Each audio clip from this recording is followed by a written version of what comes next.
Welcome.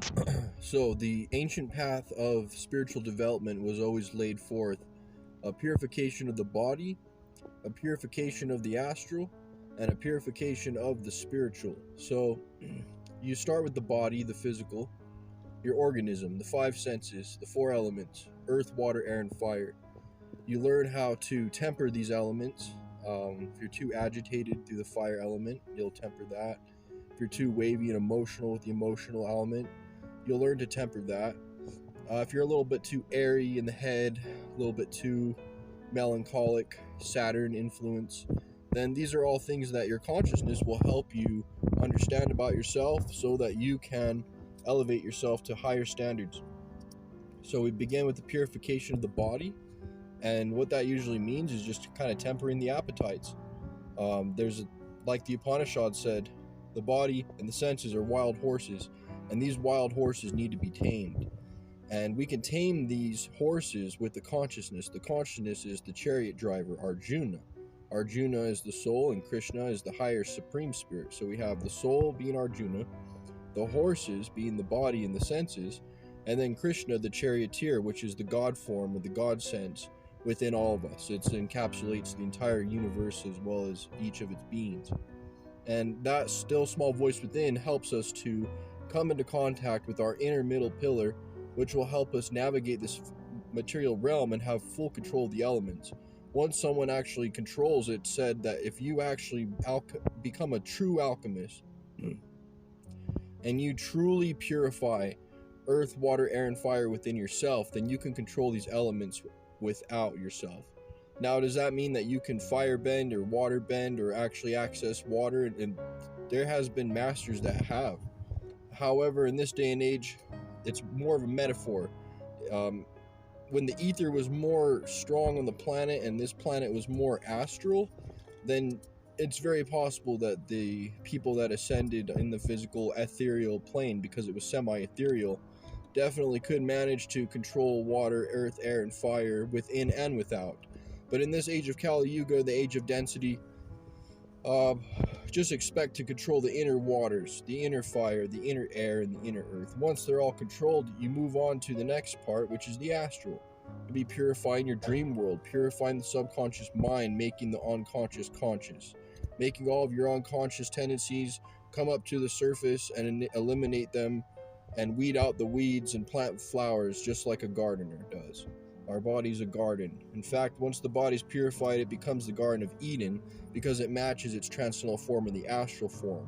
The physical body is always trying to keep up with its perfect astral counterpart, but the problem is the disconnection happens and the physical organism actually starts to falter at way too young of an age.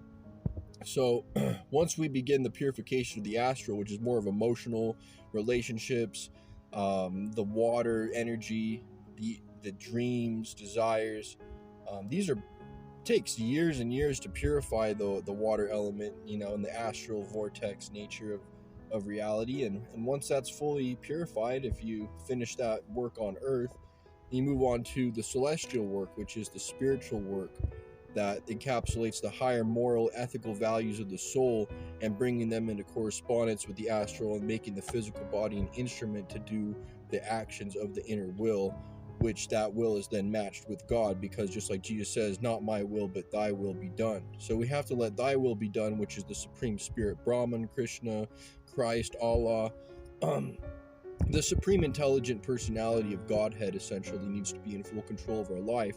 And if we devote all of our actions in mind, body, and soul, just like the ancient path of initiation in whether east or west, then of course we can come into contact with our inner self and experience the higher, the conversation with the higher guardian angel, or even potentially see God face to face, just like Jacob climbed the ladder and saw God face to face and called the place Peniel, because back then they knew that the physical, the body was the Holy Land, and the Bible, in a sense, is an anatomical book, and also a biological book that shows the journey of the soul in Malkuth, which is the physical body.